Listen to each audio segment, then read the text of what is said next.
Alrighty, Doc here from North America. Good morning, good afternoon, and good evening. Let's see what we got going on in here today. We've been a busy little bee, so we haven't been totally focused on the market for like the last 30 or 40 minutes. I guess that's a long time for me. Let's see what's going on. Let's open it up, see if there's any questions. And let's see how our sound is. See if we're 5 by 5. Yeah. There we are. What's the healthiest carb? What's been Cut down that volume there so we can get rid of that. black beans? Alright, I don't see any questions, so I didn't miss anything there. Now let's take a look at what do we got going on here. Let's go to J4X and check out what we're calling now the Manhattan indicator. Let's see what Swiss is doing here this morning. We noticed that Swiss, we talked about it yesterday, Swiss has for the last couple of weeks now broken away since they've made it very clear that interest rates are going to rise here in the States, which is probably what real money, responsibility, responsible money, when I say real money, decision makers who control lots of capital for their funds and so forth, I would assume that when they're seeing the QE finally come down to some end, that is probably a relief mentally. In other words, it will make the fundamentals start to actually be functional again. A little sip of the tea this morning, because it is a cold day. All right, and you can see there the Swiss is trying to move up still, I guess. Let's take a look at it over on the Chicago Quant. Let's see, right there. Oh, okay, so they've pushed it down. So they went up and they hit the, let's show you, they hit the top end of the range and stopped cold. Wow, all right. So you can see it right there. Yesterday they ran up to the top of the range, or the last couple of days actually. Hit the range right there, started off the range there, and by the end of the day they pushed it down, but it's still on an upside projectile right there on the Chicago Quant. You can see the weekly is in a second week now right there. It's playing with it on a light soft scale there. You see over here on J4X, Manhattan indicator. That's an indicator that I've taken tools from Dukascopy, put it together and just laid it out, and we call this the Manhattan indicator. And what you see here now is the same situation. It's still rising. You see the green hinkies, and you can see the slow and fast stochastic making its move, still on the upside on a day-to-day basis. And then just like we are over here, let's see if we can move this over a little bit like that, so you can see that. There you go. Yeah, you can see that. Let's move that over a little bit. Yeah, that does it. You can still see the numbers. Let's see if that does like that. There we are. It's even better, right? Yeah, here we go. So you can see how this is in a plus. You can see how this is in a plus. I don't want to lose the numbers, so we'll just move it over like that. How's that look? Okay, just a little bit, just adjustments there. There we go. I'd like to try to remove this. That's what I want to do. So I'm going to do that. If I go like that and then push it over. Let's see. Actually, right there, that helps a little bit. Okay, there we go. So you can see the up movement here, the weekly buy there. You can see the daily, where it's been in the daily buy since back here, since that explosion of interest rate shift. That's what it seems like too. It was like a mini explosion. And we've been showing that the last couple of days. We jump over to it really quick just to reinforce the characteristic that occurred. Let's see which one is it? There, yeah, there we go. Go like that, and go like that, and then you can see the same thing right there. That interest rate drop right there on the 30-year. That was the beginning of it, and that seems to have taken the Swiss. I noticed the difference in the Swiss against the dollar, or I guess in this case you'd call it the dollar against the Swiss. You could see that particular pair trade kind of start to change when the Federal Reserve Chair Powell had made an open statement about the idea that they were not referring to inflation anymore as transitory, and that it was more steady. I think he said something like that, or sturdy, and it's showing consistent. I know he did some really beautiful words to just say, yeah, we got inflation. Can't these guys ever speak clear English? He has to come up with little kind of charming little statements, instead of just speaking clear English. But in the end result, it all played out very well. We got what we were trying to get the central bank to do, and that is recognize the fact that there was inflation. And now that it has, you can see a change. You can see where cable is going up a little bit. In other words, there's some fundamentals starting to kick out. They're probably starting to move a little of the currency pairs now. Who has less inflation and who has more inflation. So you see the euro moving up a little bit against the dollar, you see the cable moving up against the dollar, and you see the Swiss moving away, which we always thought that was a flight to safety to begin with. We just didn't understand what was the flight. I used to suggest it could be as much as simple as the foolishness of the actions of the Federal Reserve itself, and the cryptos. Think about it this way too. Also, the cryptos were much firmer. So in other words, we always assume, we talked about this yesterday, we assume that the cryptos, the blockchain technology, equities, basically would be a alternative to an irresponsible central bank. Well, calling inflation for, I don't know, 9 months, 8 months, 7 months, calling inflation transitory, shows great irresponsibility. And so there's a lot of us old heads still around managing big numbers in equity, money, and basically saying this is one of the bigger snafus of the Federal Reserve in historical terms, not being able to read inflation. This is not a norm for the Federal Reserve. So obviously it was politically orientated more than anything else. In other words, they're doing things for politics, not for the economy itself. And so you see the Swiss now backing away, and you see at the same time, you see and let's show you there. You'll see the crypto, the Bitcoin itself. We watch the Bitcoin as an example of the blockchain technology right there. And you can see we went back into the weekly sell back in here in November, at that point where they start to rationalize the idea that inflation is, he made the statements in October, November. And sure enough, the Bitcoin starts to drop, after climbing and climbing and climbing because of the lack of confidence in the Federal Reserve. And that's what we always expected. That's what we've been expecting out of blockchain, to be an alternative right there. So, and then you can see it on, let's take a look at it on J4X. Where's it at? It's here somewhere. I usually see it down. Oh, it must be a little bit lower. There it is. Same situation. Back in November, it started to break down. You can see the white line piercing weeks upon weeks upon weeks of in daily sells, with our work, literally matching up to the Chicago situation. The Manhattan indicator is a good indicator. It gives you a fighting chance, better than any of the other public indicators out there. So, all right, from there, let's go back to the Swiss for a second and try to dissect the rest of that, what we see today and what it's doing. There it is right there. Let's do that right there. And so you can see here it's playing with that top end of the range. I don't know, as we tighten that up, and you can see us tightening it up on the right side. You see that concave, or however you would describe that right there, just like we see it right here. Same action. And maybe it's going to go to the top end, very top of the end of the range, which is right here. This is like I think this is like a 9-month high right here in the 93s.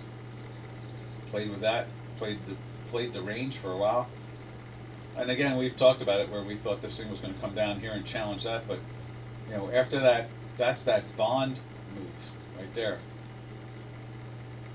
So, I guess that's about it. That's kind of like the clarification of it all, because as you can see, now today they are doing the euro. They're putting pressure on the euro. You can see that right there. It's down in the down candle there.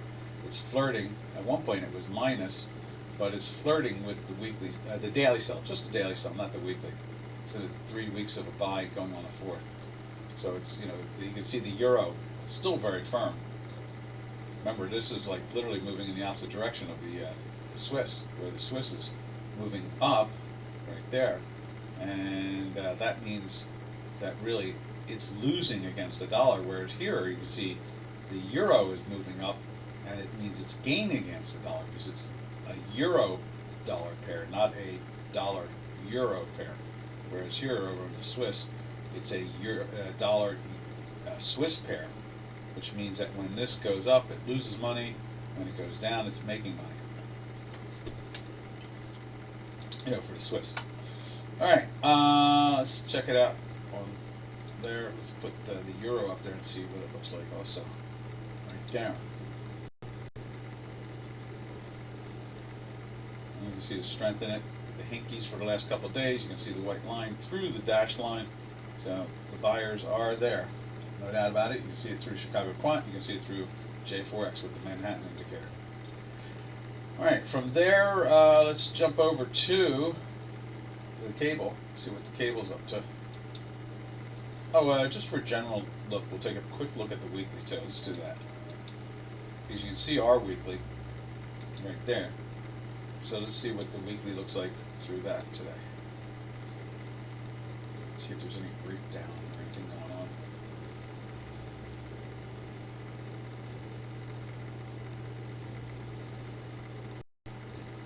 Doesn't look like it. Oh, staying firm, just like us right here. Alright, like that. We got 3 hinkies, 3 weeks of hinkies, and you can see the lines through, so it's all good. Now let's jump over to the GBP dollar pairs trade, and again that is also showing life on the upside. Right there. And we've been waiting to see how it touches the middle. Right now we've got a high of 136.46. We're thinking it would at least go up, possibly touch the 37 area. It just keeps on inching its way up. You see here with this type of action, they're going to try to do a little digestion of the success. And you got a couple weeks in the buy. You see the same thing here. The daily's been firm for long ride for this. Whereas ours, you see on the Chicago Quant, I guess the Manhattan is ours too. And so you can see here, went into the daily buy, went into a sell for a day, and went back into the daily buy, matching up with this type of action here. Like that. And then we'll drift over to the weekly. And you'll see probably 3 hinkies at least, if not 4. Yep, 4. Doing the same thing, showing the strength. And you see the white line through the dashed line. So fast moving past slow. Alright, let's see, from there we go over to the Turkish Lira. It's like that's our experimental lab every day. We go and look at the Turkish Lira through the dollar against the Turkish Lira and the euro against the Turkish Lira.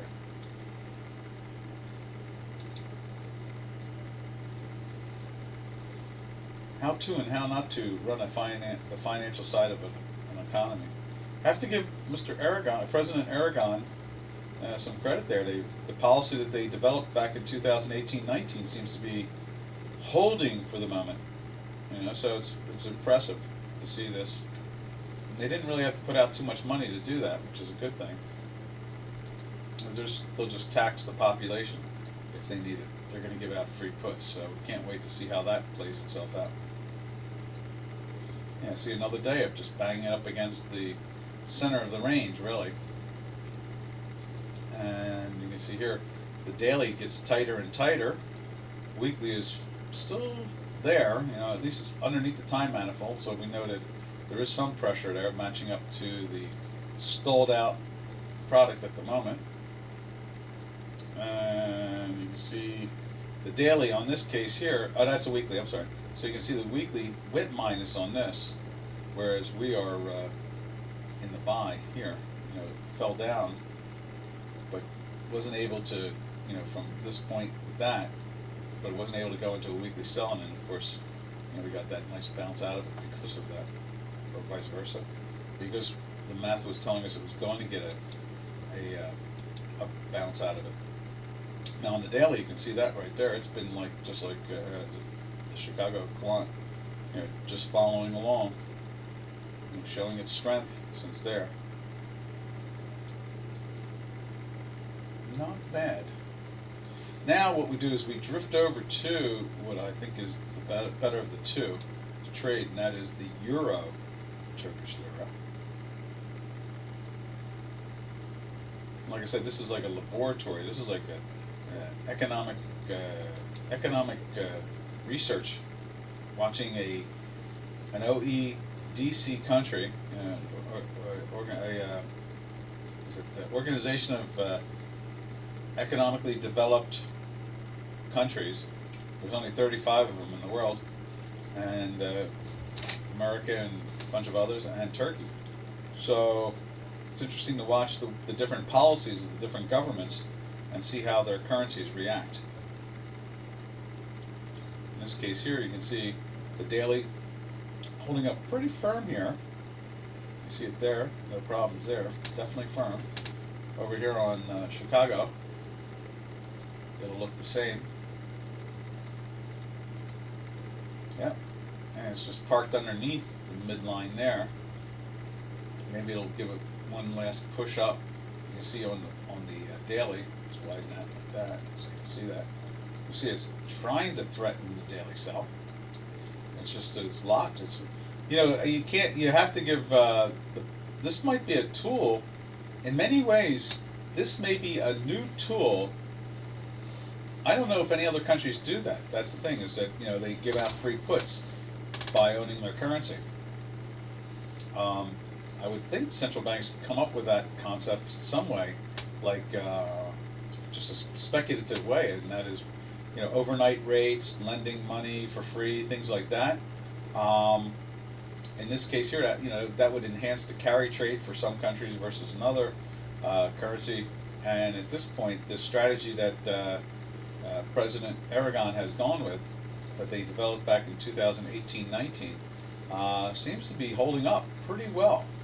I mean, the fact that they've slowed this monster move of the product and reduced the volatility. Let's see if we can.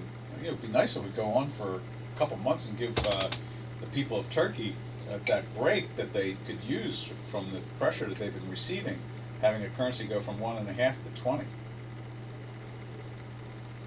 Or 21 in the case of the euro against the Turkish lira, and up to 18 against the dollar. Wow, shows you even the differential shift. I guess that would be something fascinating to look at, the difference between the two and the pairs spread between them. I could see funds doing that. In other words, you take a look at the difference between a euro Turkish lira versus a dollar Turkish lira. All right, now, because right now, let's see what the difference is. One is 1569, and the other one is we should do 1569 on one right there. You can see it on the J4X, and over on the Chicago Quant, it's 1381. So that's a 211, right? Now let's look at the all-time high, which was 1795. Basically, we'll round to 9481 to 95. So 1795 versus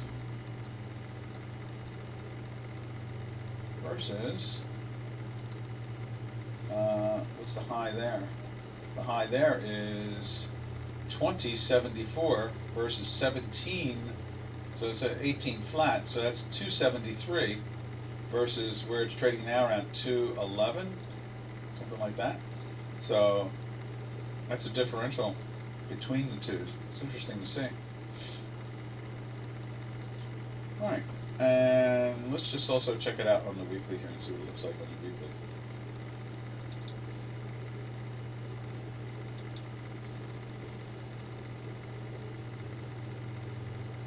And you can see the weekly is trying to bounce back up much more aggressively than the dollar is.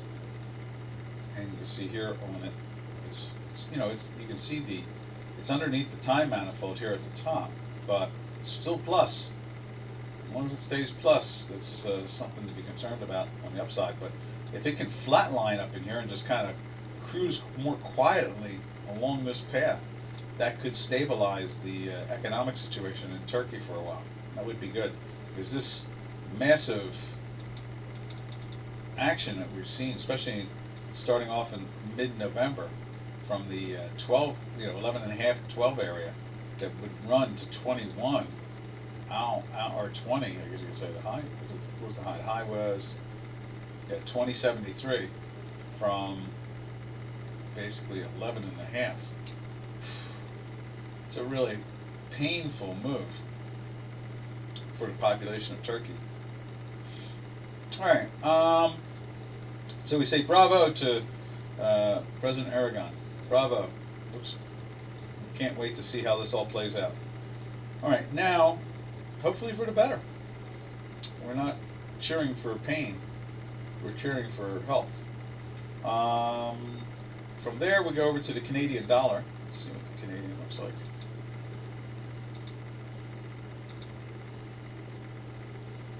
Dollar Canadian right there.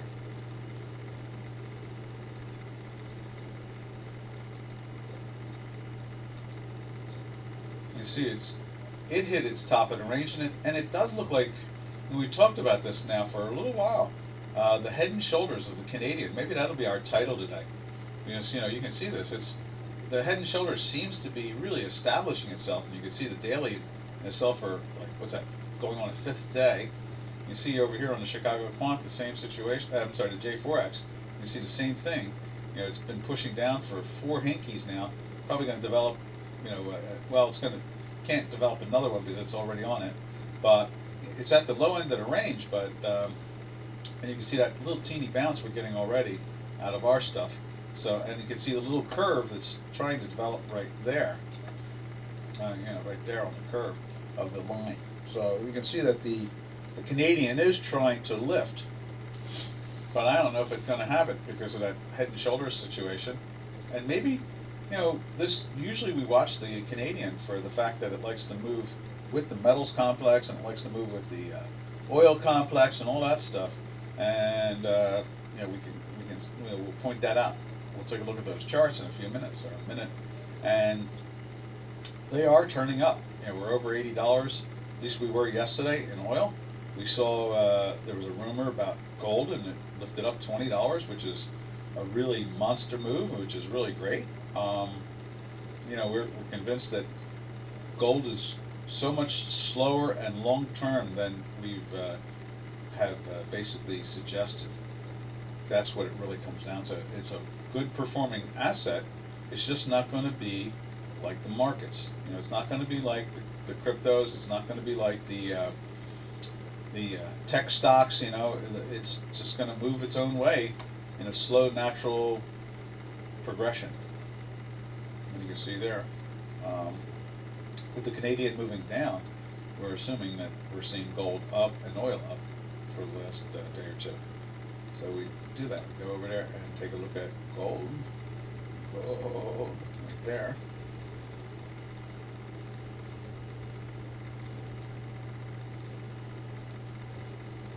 And we check it out also at the same time, right there.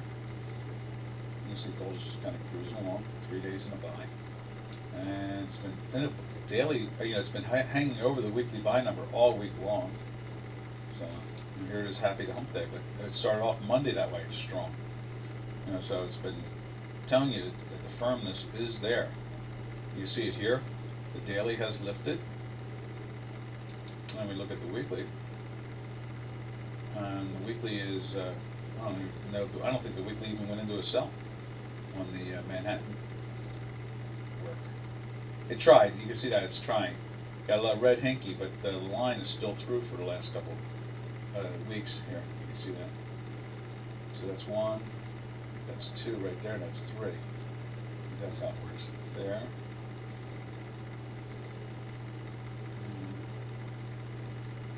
There.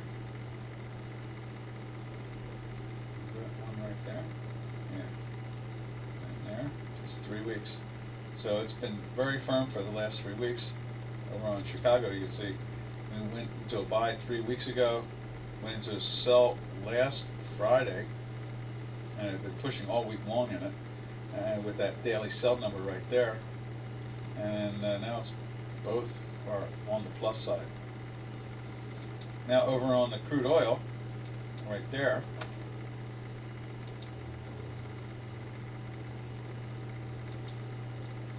there it is. You see crude oil is, let's widen that out. You see that? Okay. You see that? Yep, you can see that. Let's just widen that out a little bit too. You see just a second day and a daily buy. It's firm, still firm. You see 3 weeks in a buy there. And you see same situation here, 3 hinkies. You see that buy there. Alright, so they're doing really fine. Let's see, how else can we describe it more than that? And let's just take a quick look at the dailies. There's the daily on the J4X, flirting with the daily buy for days. Whereas here we went into the buy, lifted up, went into a sell for a couple days, and right back into a buy again. And that's the that is how we look at the Canadian. We look at these two particular products and see how they're moving with it. All right, from there what we do is we drift back to the currencies. So now what we do is, because of that, we see this type of action, we assume that when we go and look at the South African rand, it would be sideways to down. So let's take a look at the ZAR right there.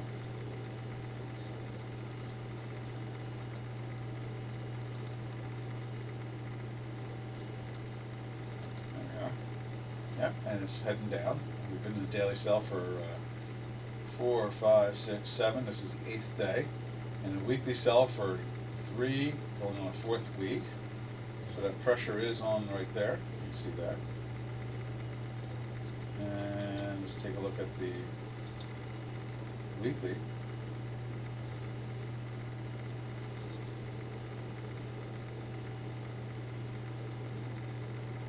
There you go, showing the same action. And that's how we look at the Canadian, we look at the metals, and then we go over and look at the South African rand. And from there, we go to the ruble.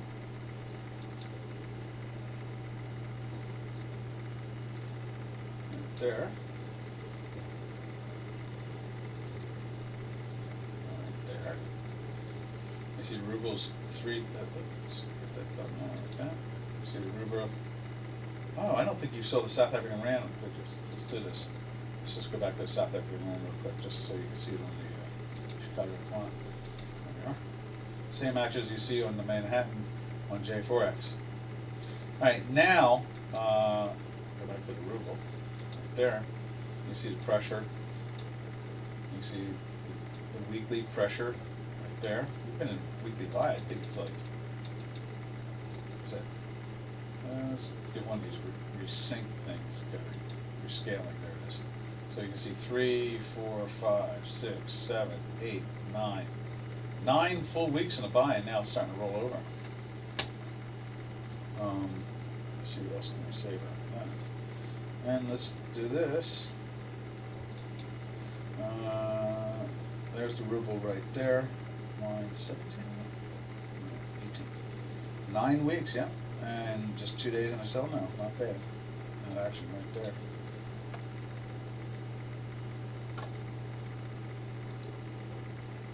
And then from there we drift over to, do the daily here? I think, can we do, let's see what the daily looks like.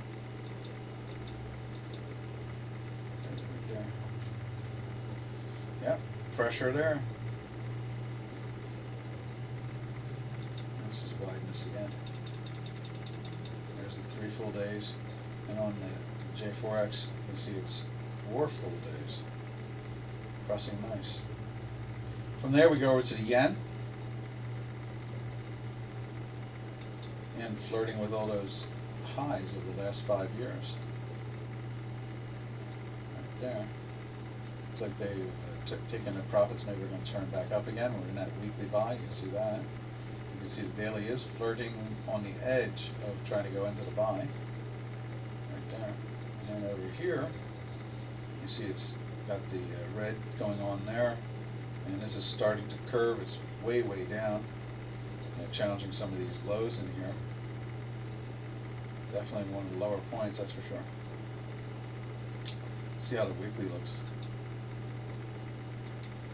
I'd imagine it's in a weekly buy just as comfortably as the Chicago Quan is.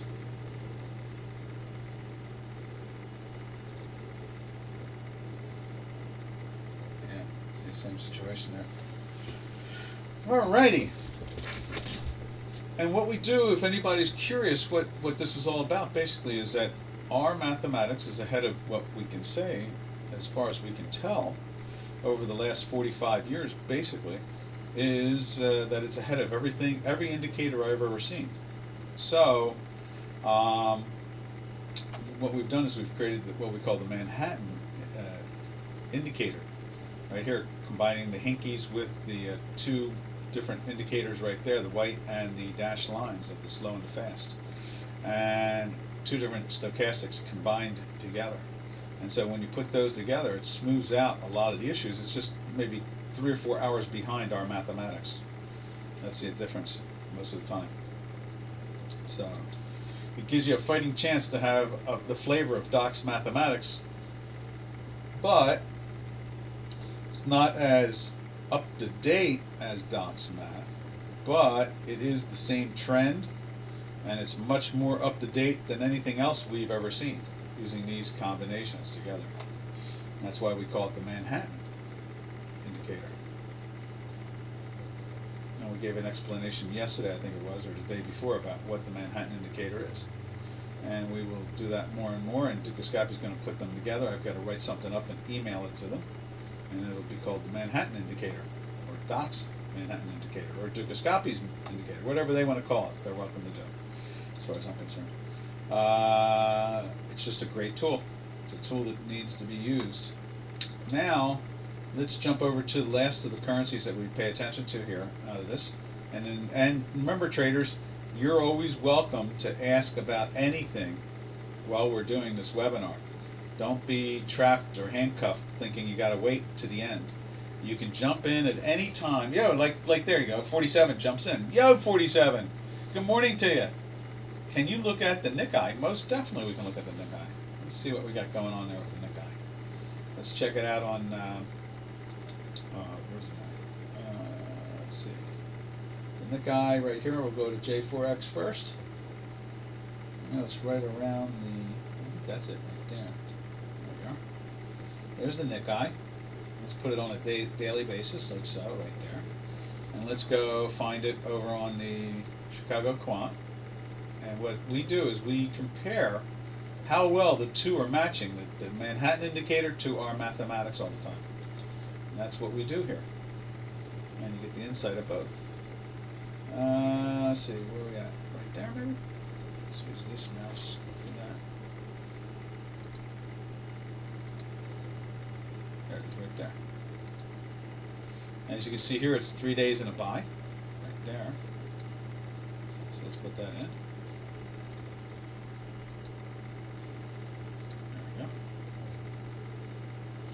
See where it went into the sell, was it there? And it went back into a buy, maybe, something like that. And it went back into a sell right there. And let's put the buy in there now, like so. There you are. And it's flirting with a weekly sell. Notice that right there? That's interesting. Put our little circly thing in there, like so. Now let's take a look at it over on J4X. You can see it's trying to turn up. I'm having a little bit tougher time at it, but it is trying to turn up. And let's see what the weekly looks like. So, weekly is trying to roll over. You can see overall what it's doing is it's flatlining, and it's got no real direction here. Let's just crush that down a little bit. You can see how tight that is, just like it is here. You see, it's been relatively tight like that for a couple days. I took that little topping out action on that daily sell. Interesting on the buy there. That was a nice winner chicken dinner. How's that? That's the Nikkei.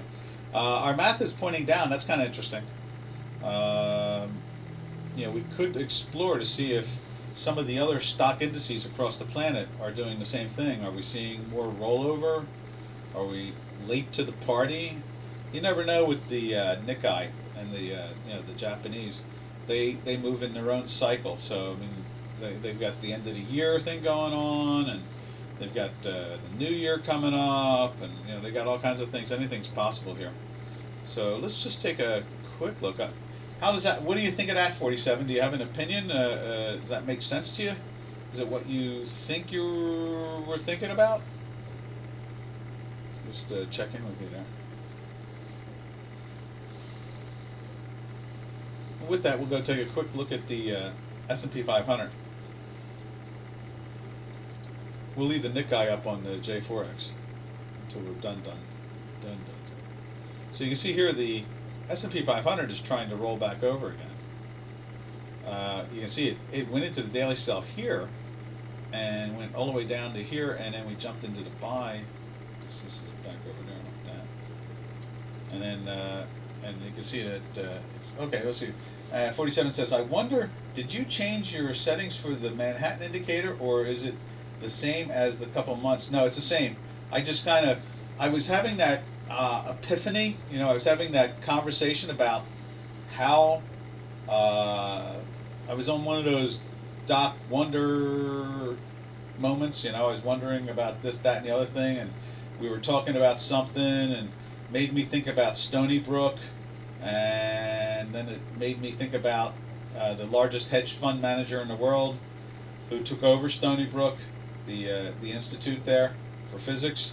He was a mathematician called Jimmy Simon, and he runs the Renaissance hedge fund, which is the largest and most successful hedge fund in the world. And I think I was on this ramble about how the media hides everything that's going on most of the time, and no one really talks about the Renaissance. It's called Renaissance Technologies, and we have Chicago Quant Technologies. And so I just thought that I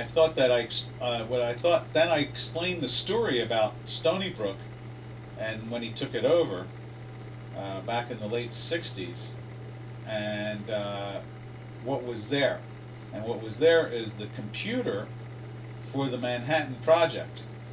And I knew a physicist who was at Stony Brook during the Manhattan Project, and he worked out of there. And what happened was, when they were building the Manhattan bomb, or the atomic bombs, they would use the computer, which was a hidden computer. When you look in computer science, they usually show you the University of Pennsylvania as one of the first big mainframes, or the first big mainframe. But they also had a copy of it in Chicago, and they had a copy of it at Stony Brook. And I think the copy in Chicago was underneath the football field at Soldier Field. And then the second one, if it wasn't there, it was probably at the University of Chicago. And because they did the first place they did nuclear fusion was underneath the stadium in a lab at Soldier Field. And so while they were out in Los Alamos, out in New Mexico, the scientists would send their data to Stony Brook to do the calculations every morning. And the scientist that I had met and was friends with, he and his friends, because of the time difference of 3 hours, would play with stocks at the New York Stock Exchange with it. And then when Oppenheimer and the guys would send data, then by then they'd already had been playing with it for 4 hours or so. And then they got in trouble every so often. Oppenheimer was always angry at them because he sent them data to crunch with the mainframe, and sometimes they were fooling around with the stock market. So it made me think I should call this indicator the Manhattan indicator. And so that's how we have the Manhattan indicator. Nothing's changed. It's just, the story has finally come clear now out of my mouth from my head. And that's how I did the double stochastics. I use a stochastic to smooth my formula out. Now in this case here, we're just using double stochastics, and we're using the Hinkies. I use a third of or almost half of the Hinkie formula to do my dots. So, that's how it all came along. Like true Americans, exactly. Like a bunch of capitalist pigs. Exactly. When given the chance. Yeah, supposedly Oppenheimer almost flew back to Stony Brook one time, and threatened to fire a bunch of them, the physicists out at Stony Brook. So then when just playing, exactly. We are Americans are like a bunch of big children. That's all we really are, honestly. That's what happens when you don't have any dukes, duchesses, or kings, and lords, and Führers, and so forth. When you don't have those things and you're just controlling yourselves, you only make those goofy mistakes like that. Controlling yourselves. You have a lazy, laissez-faire type of attitude about things sometimes. Yeah, I understand it. I was told one story about Oppenheimer really angry. I mean, really angry. He was like, "You guys have got to stop playing with the stock market. We're trying to build this bomb." Oh my God, that should be in the movies. I wish that would get into the movies. You see all these other movies about the Manhattan Project, but you don't see the clowns back at Stony Brook fooling around with the mainframe. Remember, they couldn't put the mainframe out in New Mexico at the time because of the heat. So they kept the dryness and the heat and all that stuff, and so they kept it at Stony Brook hidden, and they had all the physicists working out of the university there. So, and then Jimmy Simons back in the '60s, who knew about it. I know it would be a hoot. Well, what the problem is there's one or two related sons of the physicists who have done some miraculous stuff in computer science, and if I told you what they did, I don't know if they want the notoriety, so I'm not going to say their names or what they've done, the success they've had in computer science.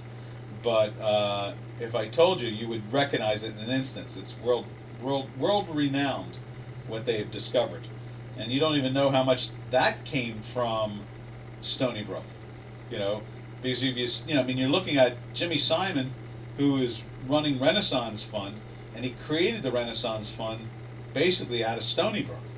So they've been fooling around with that big mainframe. I mean, now they don't probably use it at all, but they probably have all the code that those scientists were playing with, back in the 40s and the 50s from there. So, that's the only reason I can see why that a mathematician would try to become head director of the physics department. And that is so he could get his hands on the mainframe back in the early 60s. That's the only answer I see there. Yep, exactly. So that's why we call it now. We call it the Manhattan Project, the Manhattan Indicator. Isn't it a good name? What do you think? You think 47, that's a good name? I think it is.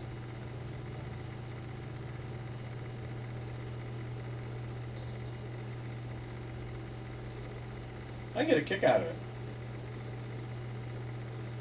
It kind of is descriptive to how they were running stochastics on that big mainframe when nobody else was.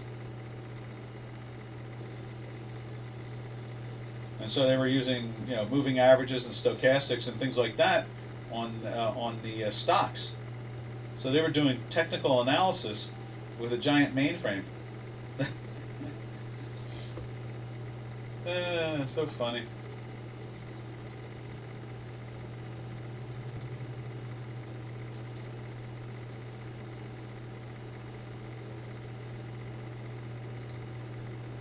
Indeed, indeed.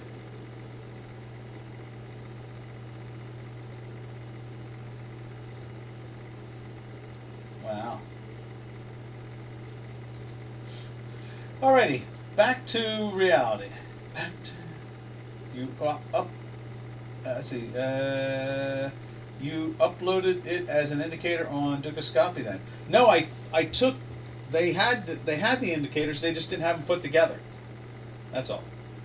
They had the indicators, but they didn't have them put together the way I put them together. I put them together the way they used them at Stony Brook. And then what Simons did is he combined it with options trading. So that's why they have such a big return. Yeah, I think was it Renaissance Technologies charges 35.65 or 40.60 or something like that. All other hedge funds have to charge like anywhere from 10.90 or 20.80, but Renaissance can get away with charging 35 or 40 because of their success rate. They're the most successful hedge fund in the history of the world. No one talks about them, and they're alive right now. I heard that they had a bad year this year, like they're only up like 26% or something like that. But sometimes they can be up, 50, 60, 70%, that type of thing. When you're managing billions, not bad, eh? All right, let's see. What do we do from here? We go from we were looking at the Nikkei, right? Okay, so look at this. We've got the S&P 500 trying to roll over on a weekly, but not doing too good a job at it, like the way the Nikkei is. Let's take a look at the Dow Jones Industrial Average. Now, the Dow Jones Industrial Average has been in a weekly buy for weeks, refusing to fall down compared to the rest of the indices. The one that really fell with it all was the NASDAQ, or the Tech 100. You can see the Tech 100 was in a weekly sell last week, but it had, a couple sneezes in a row. There we go. You can see it went into the weekly sell back in here. Can you see that? I don't think you can. See this. You can see it went into the weekly sell way back at the beginning of December. Fell down, climbed up. Daily buy kept you kind of protected there. But overall, the pressure has been on the Tech 100 out of all the products there. And then here's one that I was looking at yesterday. I was really curious. The Russell 2000, because that has been backing off dramatically. There it is right there. There's the Russell. It's been in a weekly sell since back here at the end of November. And you can see the weakness from it. Remember, it popped in the middle of November to all-time highs with the rest of the stock market. And then it rolled over. So I would have thought, let's take a look at the Nikkei again. Let's put the Nikkei on, there's the Nikkei on J4X, right? So you can see that high there, and then this triangle that's been forming out of it all. It did the same, I guess you could say, in many ways, it's pretty much the same as the Russell. Let's see if we can match that up a little bit. Let's see if we can do this. We'll move this over. You'll lose the pricing and so forth, but you can see the pattern is a lot of the same. The Nikkei on this side here, and then the Russell there. Now let's put the Nikkei up on the same chart on Chicago. Activate. There it is. Yeah, see, it's the same thing. It's got that same pattern and action as the Russell. So money's not exactly pouring into the Nikkei. I see that. Let's see. So you still use the 533 setting on the stochastic. Oh yes, nothing's changed. Here, let me just show you. Nothing has changed. I just finally came up with a name. That's all. So let's do this. Let me just confirm it with you. Edit indicator, and that is the what is this? This is the fast one, right? So it's the 5.3, And that is the, which one is that? Let me just double check it. Yeah, right there. 5.3 is the fast stochastic, and the slow stochastic right there, headed indicator, is 5.33. Exactly, and you can see the outputs, levels, advances. So nothing has changed except for I gave it a name finally. I finally gave it a name. Yeah. It just has a name now. It had to come to me.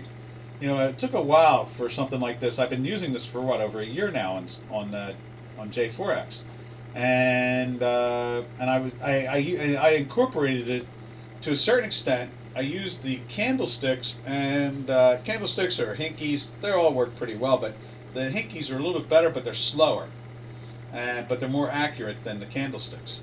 So trying to emulate the dots on my work, and then the slow and fast stochastic is used to smooth my formula. That's why it's hours ahead of everything. My work, because it's a layer on top of a layer, where this is just doing the data itself. No problem. And so I talked to Janos about it yesterday. I got to write something up on a email, and they'll create a indicator called the Manhattan indicator, and then you just push a button and that whole thing comes up, and it'll be a great tool for J4X. Probably, in my opinion, it'll be one of the best tools for free in the public out there. Yeah. All right. So where do we go from here? Where are we going? Oh, so we did the Nikkei. I think we were finishing off the Mexican peso. Let me just finish the peso off. But if anybody wants to see anything else like the way you 47 did, or just yell it out. We'll go take a look at it. Doc has no problem doing that. That's the way we roll around here. We are always interested in seeing what anybody would like to look at, and we find it all fascinating.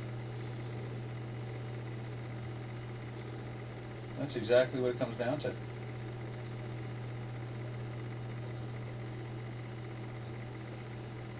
That is that. All right. So,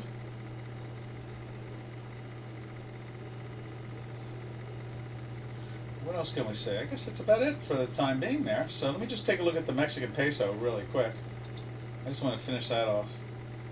I want to see if it's popping up. It's been kind of curious.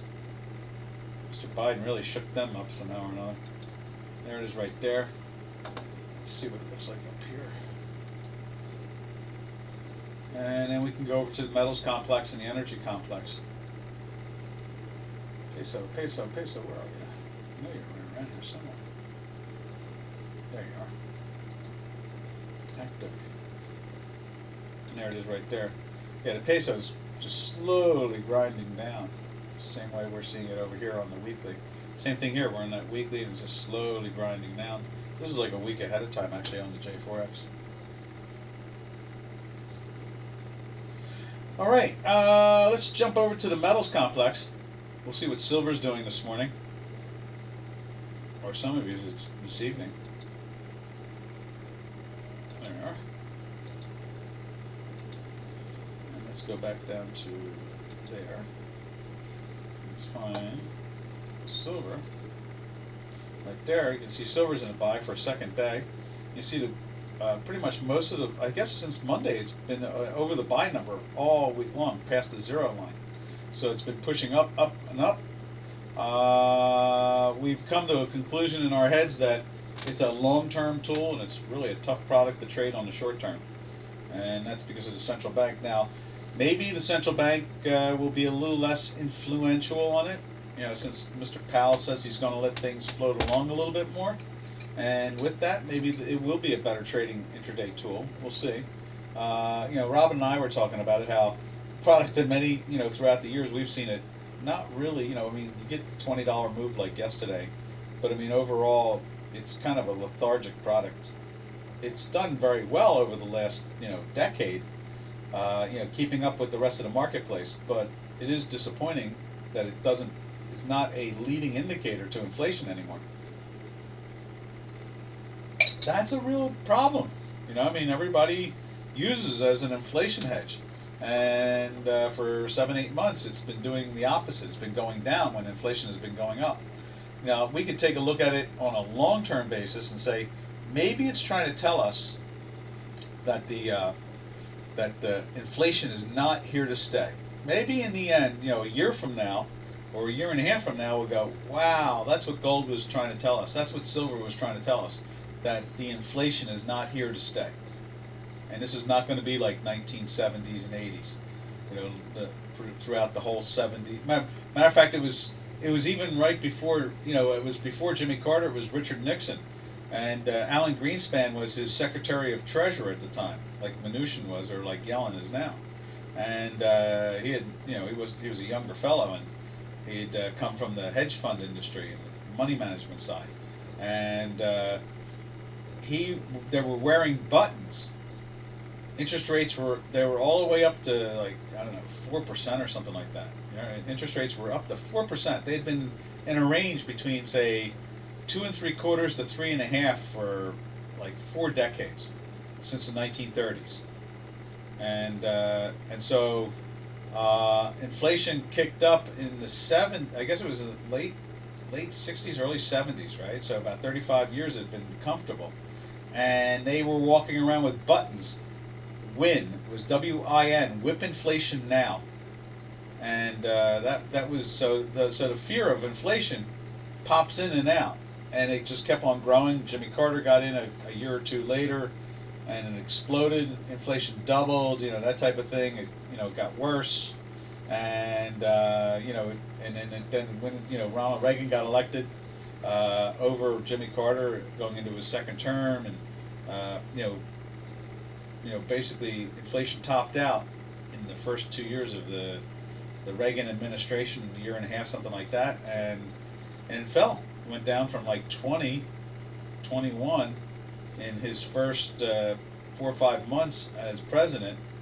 That was the top of it, and it fell all the way down to, I guess, when he got out of office 8 years later, it had cut down 50%. It was probably like around 12%, something like that. 13%, and inflation, just slowly unwound itself down. But it was a long process, and maybe in this modern era with blockchain and options, just everything, a more experienced community, maybe, just maybe, inflation may not be here that long. Maybe it'll be here for another year. And then what will happen is the House of Representatives will take control. The adults will take over the House of Representatives from the crazies we have in there now, these socialists, and maybe things will slow down, and the inflation will dissipate. And maybe that's what it's trying to tell us. We'll know over the next 6, 7 months. We'll see it. It'll become very clear. So, anyhow, this is Doc from North America. Just talking about markets and the head and shoulders pattern of the Canadian, and so we're going to go from there. So we will catch you all tomorrow on Thursday. So happy trails to you until we meet again. Happy trails to you, to all our Dukascopy friends. All right, traders, catch you tomorrow. Yippee-yi-yay.